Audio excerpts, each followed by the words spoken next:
Hey, hey, hey. Happy Monday. Come on in, pull up a chair. The Daily Dope is in the air.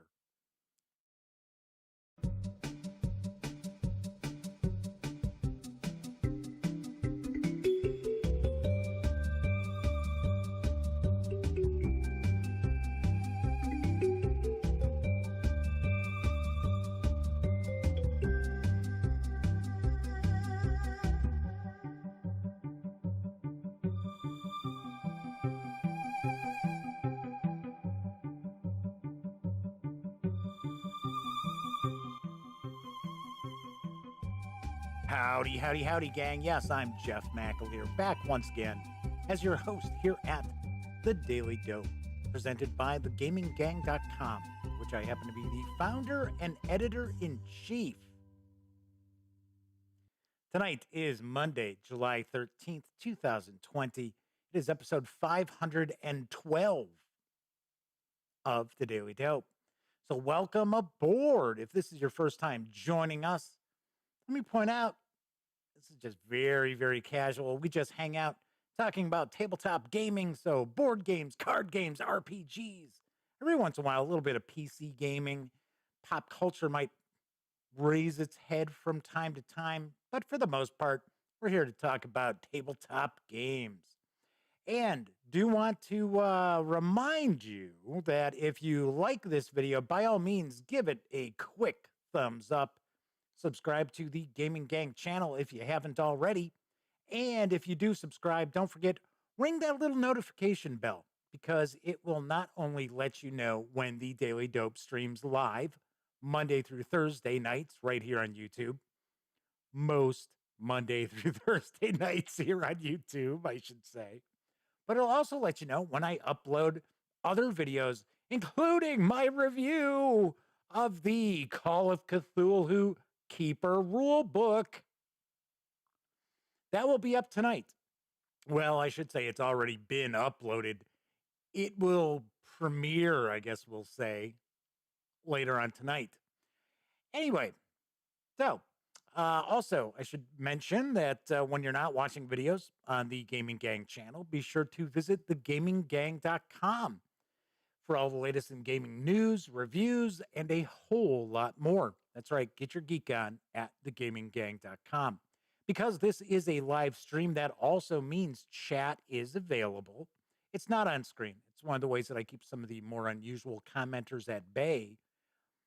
But I do my best to pay attention to chat. So if you want to say howdy, or maybe you've got a question or a comment, by all means, chime in. I will do my best to respond. So let's see. Who do we have in chat tonight? A Gray Day is here. Dan from No Enemies here is here. That sounds kind of redundant, doesn't it? The Madman has arrived as well. So let's see what's cooking in chat before we jump into the news. Herd Descent 3.0 was leaked on Amazon. I believe that's what AMZ is supposed to be for a Gray Day. A third edition of Descent? Really? From FFG? That I had not heard about. I had not run across that. But I will admit, over the weekend, I was not too involved in tabletop gaming news. I was playing a little bit finally. Man. Oh, geez. This pandemic is just ridiculous. Just keeps going on and on. It's the gift that we didn't want that just continues to keep on giving. Yeah. So no, I did not know that FFG kind of leaked out, or someone from Fantasy Flight Games leaked out a new Descent. Journeys into, what is it? Journeys into the Dark? I've only played Descent 2nd Edition once. Elliot owns it. My best friend, Elliot Miller, who, if you watch the show at all, you know he gets mentioned at least once a show. It's like he should be paying me for promotion. I thought it was okay. I didn't think it was fantastic. I thought it was okay. I don't know. I thought, like I said, I thought it was all right. The minis were pretty cool, but as far as like kind of an RPG tabletop adventure game. Uh, Personally, I think Folklore from Greenbrier Games is better. It is crunchier, I will admit that, but I do think it's better. I think it's got a much better theme to it, and I just think it plays better. It's a game masterless role playing game, effectively, are what both of those are. So Grade A is also saying, "Hey, thanks for the spell card look." Yes, I did a peek at the arcane spell deck for Pathfinder's second edition from our friends over at Paizo. Game Mastery Guide videos coming soon. It will be up this week. You're in for a treat. You should have new videos besides the Daily Dope every day or night this week. So lots of goodies out there. Um, Legends of the Dark. Thanks, a great A. So it says it's a choose your own adventure book. Huh, that's weird. A great A agrees. Says, yeah, I like folklore better than Descent. Melwinius from New York has arrived. Good to see you, Melwinius. So we got a good chat going already. Sweet. Nice. So I started my hand at sugar-free ice cream, making sugar-free ice cream. That's what I was doing today. So we shall see how that works out. So, but I got a good amount of news tonight. Some family stuff, some role-playing games, an interesting game that kind of caught my eye because it looks very unusual. Although I think there's a game kind of similar to it. So anyway, let's jump on into the news because arriving later this year, Jeff. What are those words just flashing past? What in that what in them letters all scrambled around there? Arriving later this year is 10-gallon tank. It's from newcomers Winsmith Games. I keep wanting to say Winsome Games, but they make 18XX railroad games. Winsmith Games is a newcomer. I've got the dope on 10-gallon tank. 10-gallon tank is a visually stunning split and choose card game for 2 to 5 players that plays in 15 minutes. In 10-gallon tank, players take on the role of aquarists. I think that's how it's pronounced, competing to stock the most aesthetically pleasing aquarium. Players will take turns dividing large schools of fish into increasingly smaller groups of fish, then selecting groups to add to their aquarium. Each type of fish brings something unique to your aquarium. 10-gallon tank is played over a number of rounds based on the number of players. Each round consists of 3 phases. Set up the school of fish, split schools into groups, take a group or not for your aquarium. No, I think you do have to take a group. After all 3 phases, the round is over. If it isn't the final round, the start player rotates clockwise for the next round. After the preset number of rounds, scoring occurs, and the player with the most points after factoring aquarium goals is the winner. Can you navigate your way to the most attractive aquarium? 10-gallon tank is for 2 to 5 players, ages 8 and up, plays in around 15 minutes. It's going to carry a very friendly MSRP of $15 when it arrives later in Q3. I do not have an exact release date. I only know Q3. This did kickstart, I do believe. In fact, most of our news today does share the fact that they are successful Kickstarters. So, but I thought this looked kind of cool. There were some other images floating around out there of kind of the setup of the game, but unfortunately, they weren't from Winsmith Games. They were from people who had taken pictures, and we already know I don't steal other people's pictures to share because that's their that's their property. So this could be kind of interesting. And 15 minutes or so, keep the kids happy. The fish cards look pretty cool. I like the artwork. So Keep an eye out for that if you're in the mood for a nice family friendly card game. All right, moving right along. Arriving from Ape Games next month is the Stygian Society. I've got the dope. Kind folk, we have firm evidence that wizards have infiltrated us. Those who channel the eldritch forces through their body, mind, and soul. Those who slowly lose their grasp on sanity and humanity have taken positions of power in our great country. They constructed towers from which to rule over the surrounding countryside and gathered minions by either creating them with foul enchantments or by corrupting their fellow citizens to guard their tower against intrusion. Therefore, be it resolved by order of Emperor Francis Joseph I, the country once again calls upon the Stygian Society in this dark time. You brave men and women are hereby charged with the task of keeping our fair Austria free of these wizards. Yes, you heard me correctly. Austria. It is your goal to battle your way up the tower, encounter, and defeat the wizard. The Stygian Society is a cooperative cube tower dungeon crawl. Heroes work together to climb the cube tower, eliminating enemies as they work their way to the top and to the tower's master. Players take on roles of different heroes, all fighting their way up the wizard's tower one floor at a time. Instead of rolling dice to defeat enemies, players drop cubes into the tower. The cubes are dependent on which skills the player has selected for the hero. Cubes are also dropped into the tower for the enemies they're battling. Players perform actions for themselves and their enemies as cubes fall out of the tower. Cubes may fall directly down or become dislodged, only to fall out on a future turn. Some cubes may even fall into the crypt, where they count double.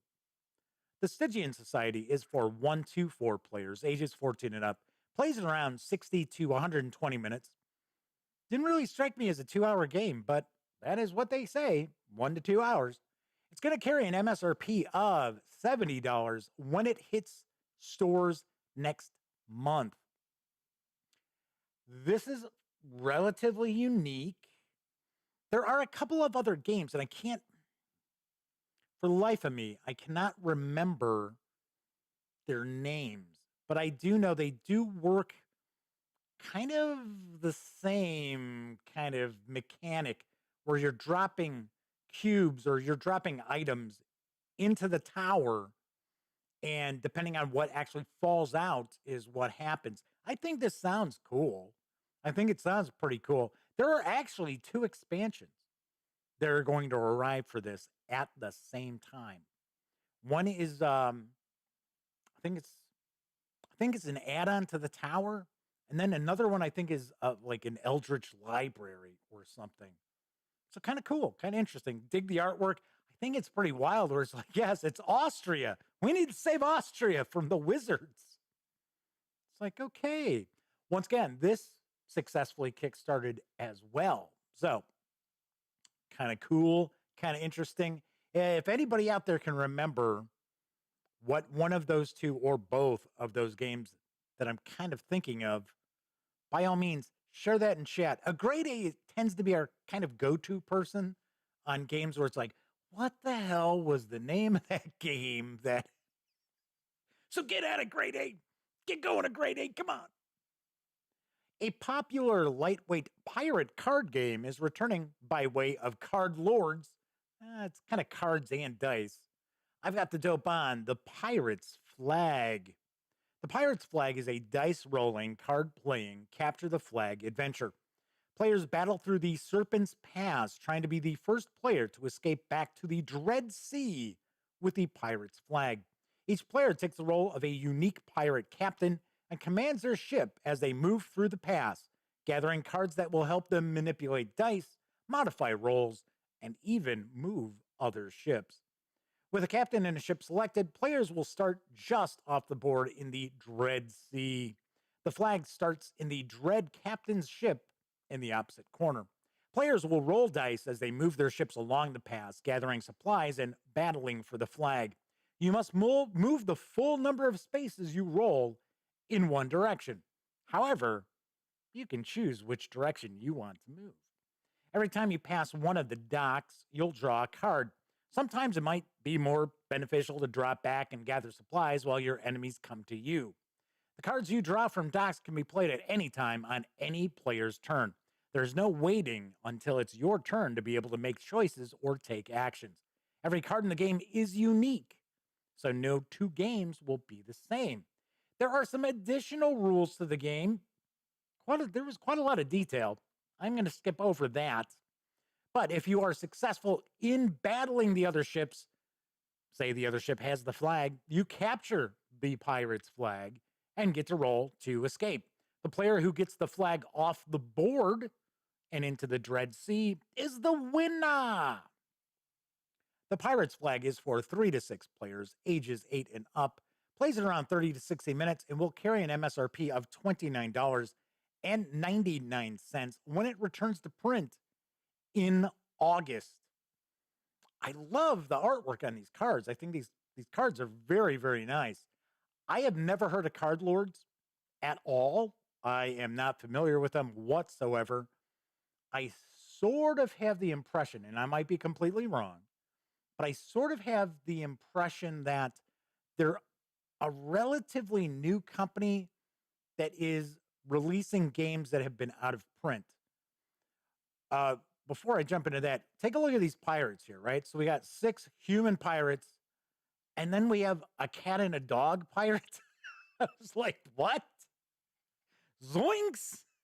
So it's kind of like, okay, so we've got 6 human pirates, and then suddenly there's a cat pirate and what appears to be a dog pirate. I'm not sure if it's a dog or not, but kind of interesting.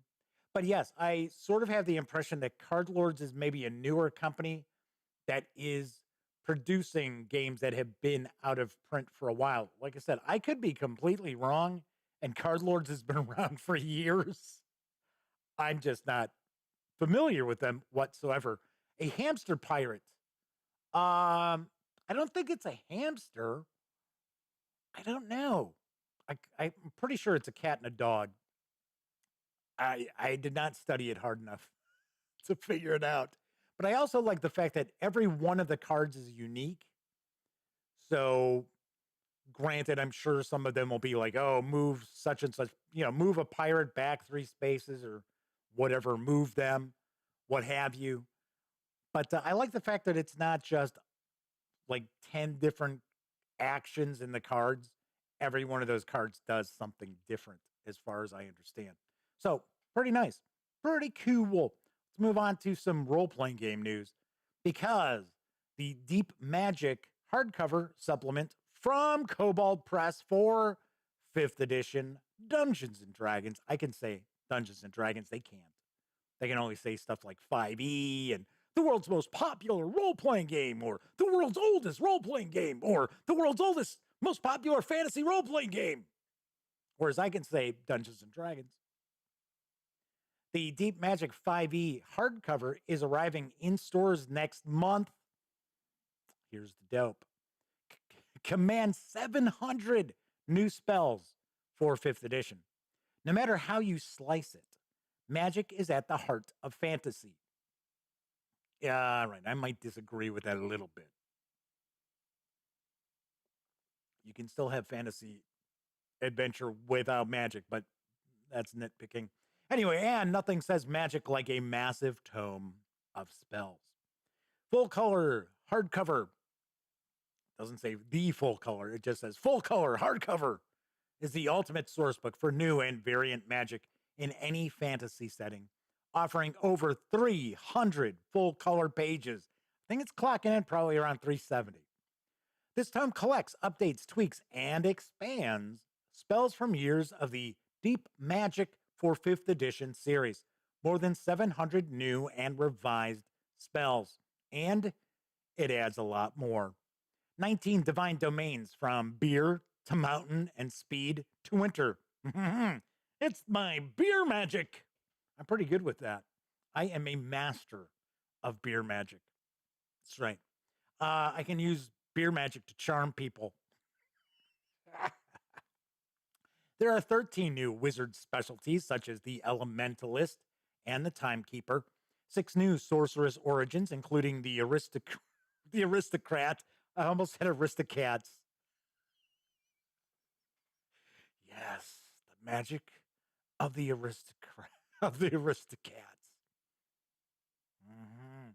Or the old joke, if you're a comedy fan out there, where it's like the most god awful, just revolting like family act, and it's like, oh my god, what do you call this? And it's like, we're the aristocrats.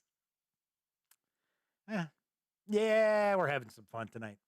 Anyway, there are 6 new sorcerer's origins, including the aristocrat and the farseer, 3 otherworldly patrons for warlocks, including the Sibyl, expanded treatments of familiars and other wizardly servants, bizarre features found in a wizard's workshop or tower in Austria, perhaps, and much more.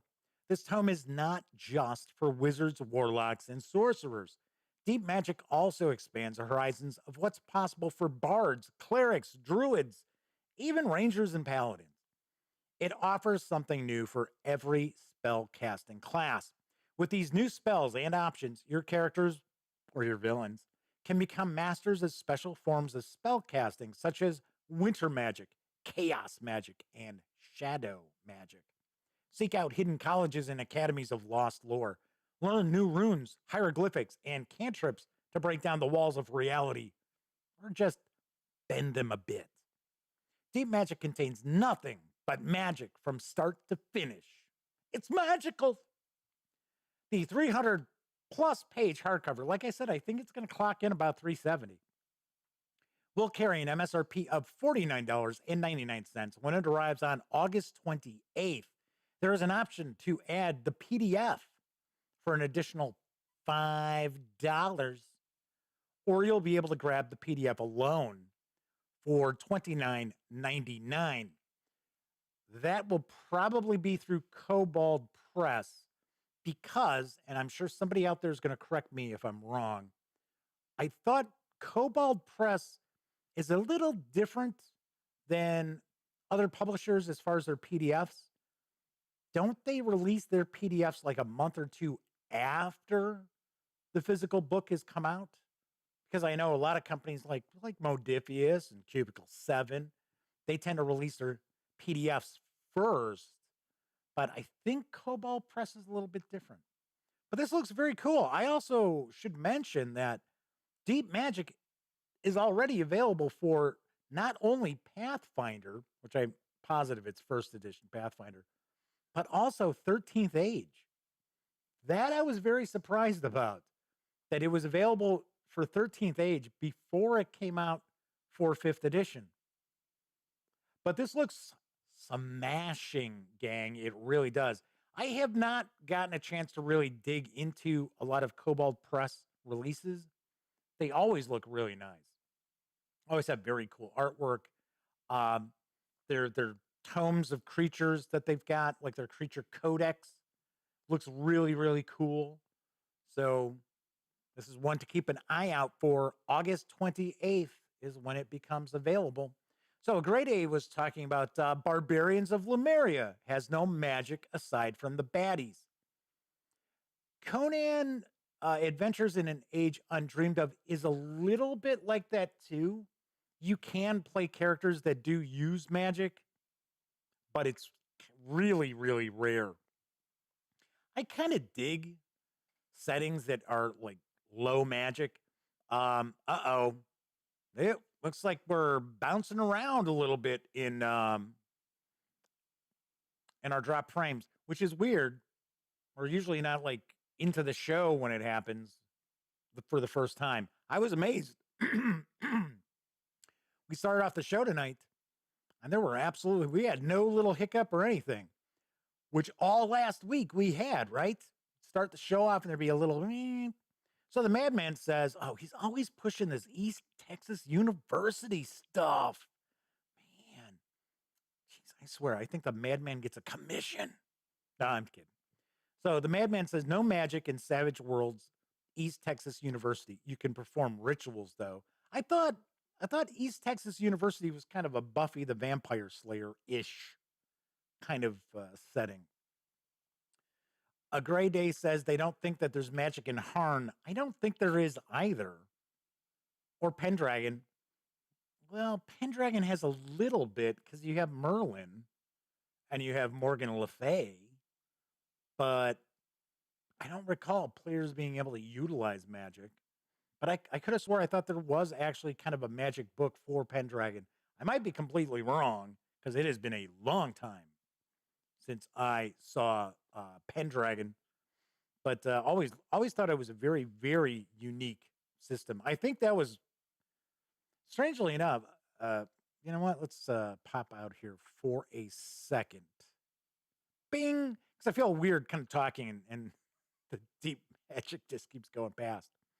But I was going to say that I think I had always heard that Pendragon was kind of Greg Stafford's real love as far as a system. And of course, all the Glorantha stuff that came out. I mean, obviously that's his first love. But as far as game systems that he worked with or created, worked on, I think he always had a real soft spot for Pendragon over like RuneQuest, like basic role playing. So, uh, yeah. So the Madman says yes. ETU is kind of like Buffy in college. Sweet. I have to admit, I did not watch any Buffy the Vampire Slayer. I have not. I've seen maybe all of 10 minutes of Buffy the Vampire Slayer. I have not watched Supernatural. It's another show I've watched about 10 minutes of. And yeah, there's just something like shows like Riverdale. I just never actually watch them. Although it's kind of funny, my brother keeps telling me, "Oh, you got to watch Sabrina on Netflix." Now I guess the fourth season is coming out, and they've canceled the show, so it'll be the end of the show. And I'm like, it's like, isn't she like a 16, 17-year-old girl? I feel kind of. So a Great A says, I thought ETU was some reference where the madman went to college, where he went to school. There you go. So a Great A points out that Savage Worlds is one of those systems like GURPS that they've never had any exposure to. GURPS is super crunchy. In my opinion, I think out of well-known systems, I think GURPS is probably the crunchiest. GURPS is really cool if you're looking for like setting info, maybe not necessarily to run something. So it's kind of my opinion. I don't know. Of course, I've mentioned it before. I am a basic role playing fan. In fact, talk a little bit about that in my review of the Keeper rule book. I just like the system. I like the percentile system. I like the way skills are, things like that. I'm not locked into it. I'm just saying that I do. I like games that have skills as opposed to just perception roll. you know, I'm going to use perception for this and that and this. All right, we got one last news piece because the latest supplement for the Numenera role-playing game from Monty Cook Games is available in both print and PDF. Here's the dope on Voices of the Datasphere. Discover a bizarre new realm of wonders, mysteries, and danger. Most Ninth Worlders know the Datasphere only as the source of mysterious glimmers, those odd, unbidden flashes of knowledge and insight that rarely embed themselves within the mind. Some who study the Numenera call it a network built by the ancients to surround the world with their knowledge. Some Aeon priests say it is, in fact, many such networks that sometimes, but not always, intersect. And then there are those who have explored it. They tell stories of a vast metaspace that no one can actually enter to emerge in wholly in other places and along the way discover treasures and dangers unique to a bizarre realm unconstrained by the laws of nature. Some of these sages and adventurers believe its exploration offers the greatest key to unlocking the secrets of the prior worlds. Are they right? Only one thing is certain. The Datasphere offers amazing knowledge to be learned, rich treasures to be discovered, and all new challenges to be overcome. Voices of the, oh, wait a second. What are we getting this? Where did this extra page come from? Get that out of there. Weird, weird, weird. Some strange reason when I'm copying files over, it doesn't seem to be overwriting some of these files on occasion. Because when we see something pop up from another company, it's never like there it is again. Okay. So I'm just going to go in there, get rid of that. I think it's gone. I don't know. Anyway, I was just about to say that it's never like the last image, right? Or it's like, oh, I forgot I've only got 4 images for this instead of 5 images for this. No, it's always like somewhere in the middle. Let's see if it pops up again. It does again. It must be, yeah, I don't know. That's weird. So I had 5 images for this. Now I've removed like 3 of them. One was that other oddball image from last week's show. I don't know. I'm going to have to double check these from now on. I don't know why it doesn't just completely overwrite it. That was weird. All right. Anyway, Voices of the Datasphere contains an entirely new mode of play in which characters translate into the virtual metaspace of the Datasphere and become avatars of themselves in a bizarre and timeless realm. Explore the Datasphere itself or use it to travel vast distances across the ninth world. 9 sample nodes and counter spaces within the Datasphere. Also includes numerous secrets of the prior world, such as the likely purpose of the Clock of Kayla, long locked away within the knowledge vaults of the Datasphere. There are new ciphers, artifacts, vehicles, and creatures, and 2 complete adventures that take you into the Datasphere. The 160-page hardcover is available for $44.99. You can get the PDF at Drive-Thru RPG for $17.99. Got to admit, $44.99, that's pretty pricey for a 160-page hardcover. That's just my opinion. That's just me. I would have thought like maybe $29.99-ish would be my guess. I don't know. So just wanted to share that. Strangely enough, I don't think we have seen a whole lot of Numenera releases for the latest edition of Numenera. I think there's the 2 core books, and then I think there's just been 2 or 3 releases for it. I do understand that they are really kind of pushing kind of like Numenera for 5th edition.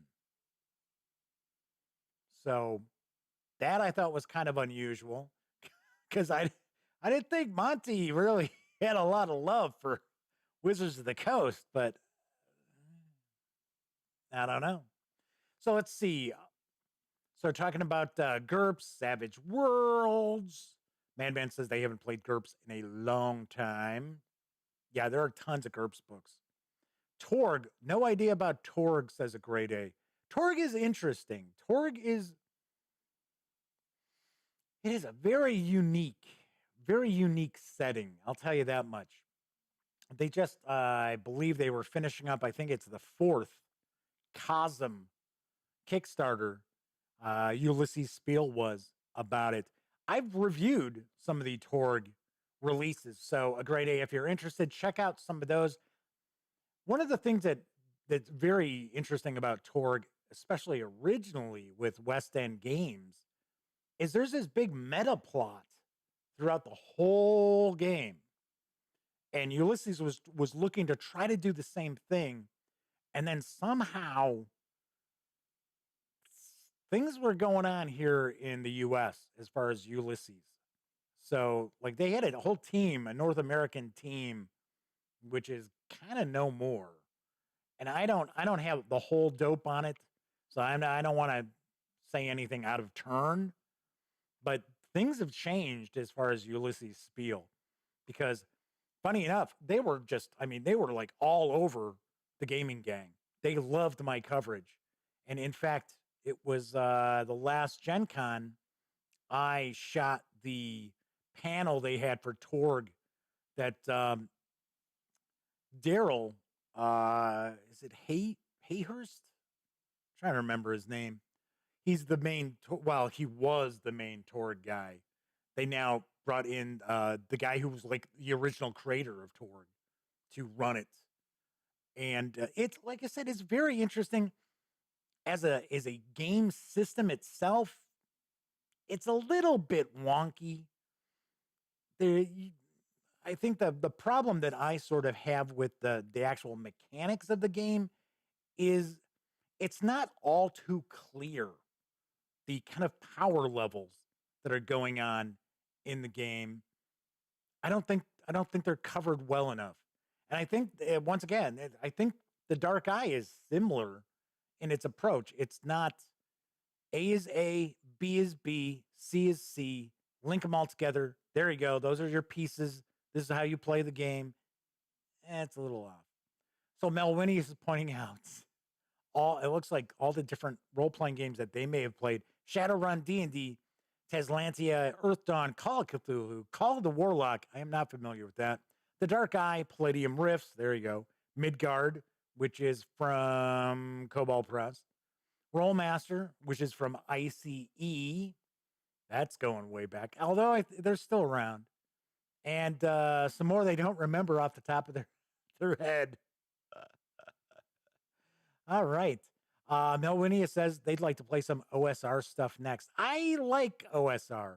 I talk about that. And the way I kind of run games, I've mentioned it before, I tend to run, doesn't matter what it is, with an OSR mentality, where it's we're going to draw the experience of your characters from this adventure. That's what we're going to do. I like people coming up with plans and approaches to different things as opposed to, I guess I'll just roll some dice, right? Or the game master has to tell them, okay, well, I need you guys to roll a perception roll.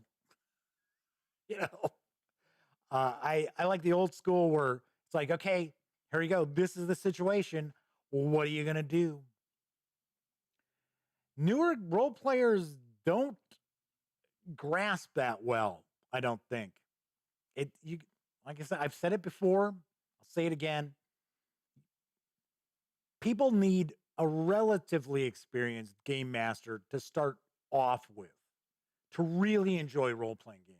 And then they can branch out and they can be their own game masters and run games for other people and things like that. It's just not an intuitive thing where it's like, oh, okay, well, all right, so I've got my 10-foot pole. We're going through the dungeon here. We're just checking to make sure that the floor doesn't drop away under our feet. Okay, we're going to spike these doors closed so that nothing follows us in here. So cool. Grade A says they ran a 2-year Rifts campaign. Rifts is a cool setting. It's just who Palladium is just it's a company that I do not like to share any news from. It's just sorry, that's just the way it is.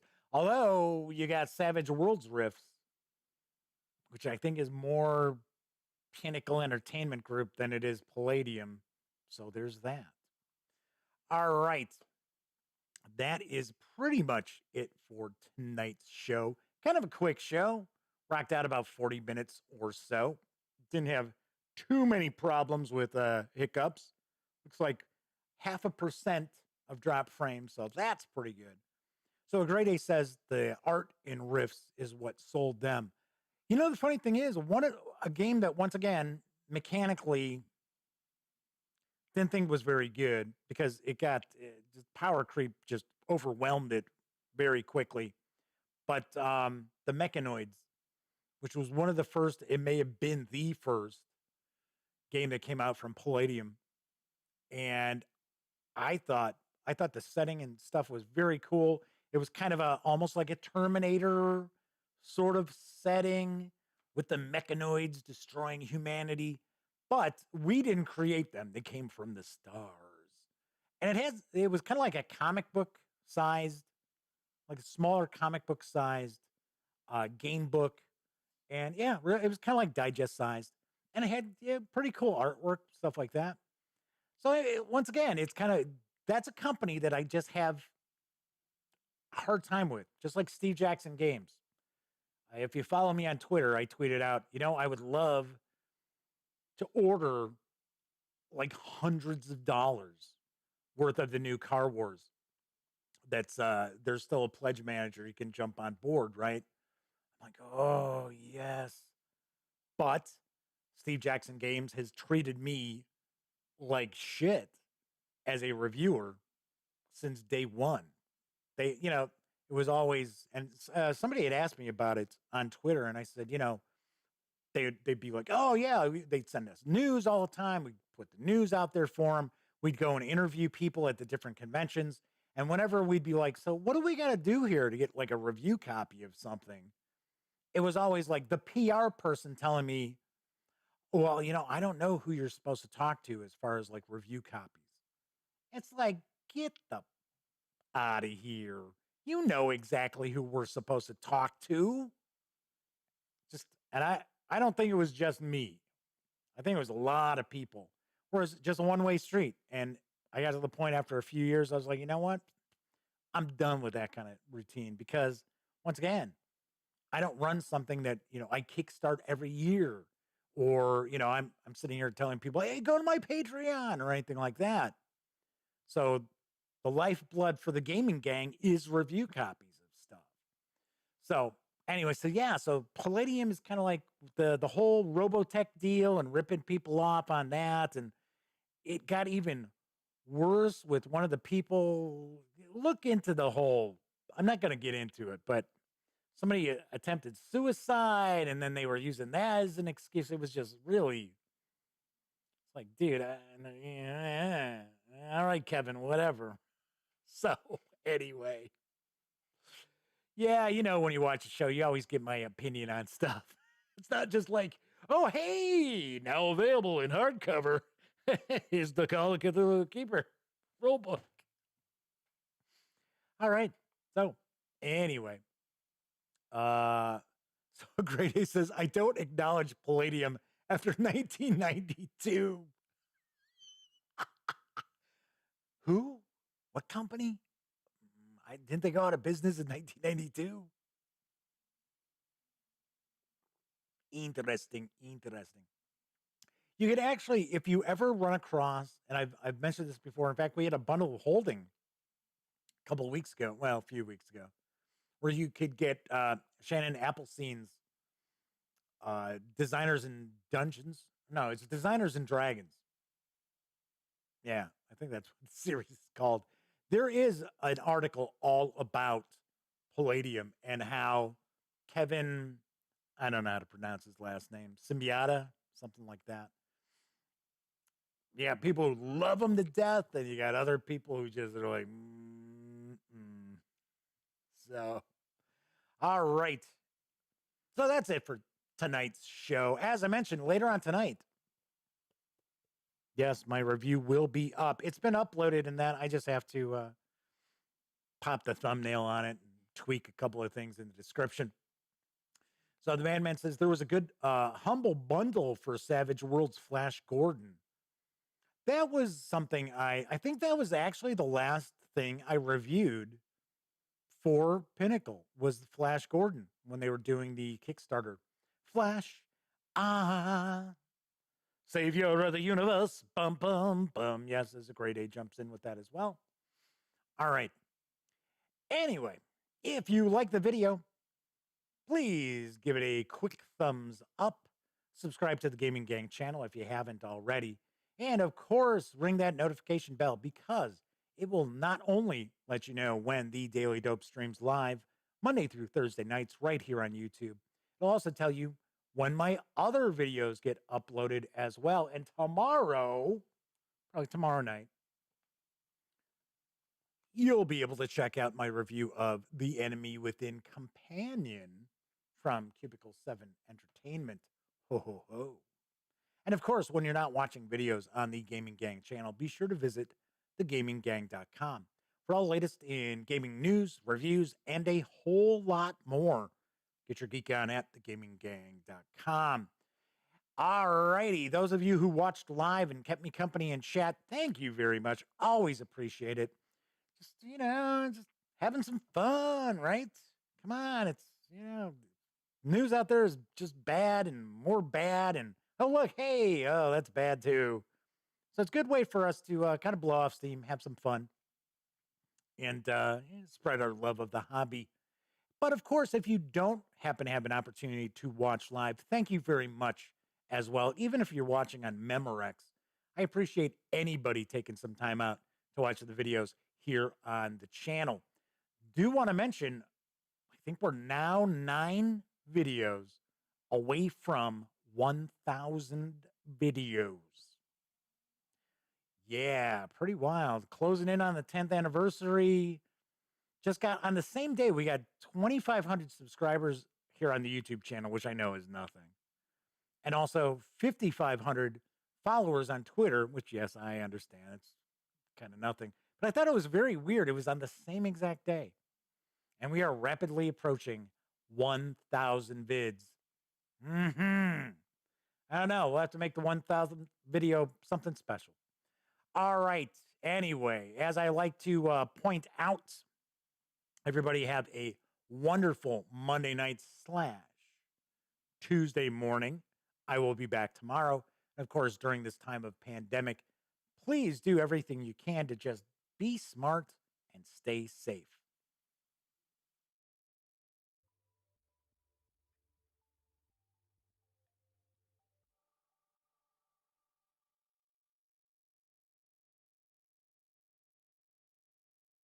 Oh, you're still here.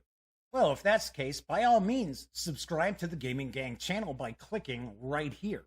And of course, if you want to catch up on past episodes of The Daily Dope, check out this playlist. And if you'd like to see what YouTube's recommending you take a peek at from the channel, just give a click right over here.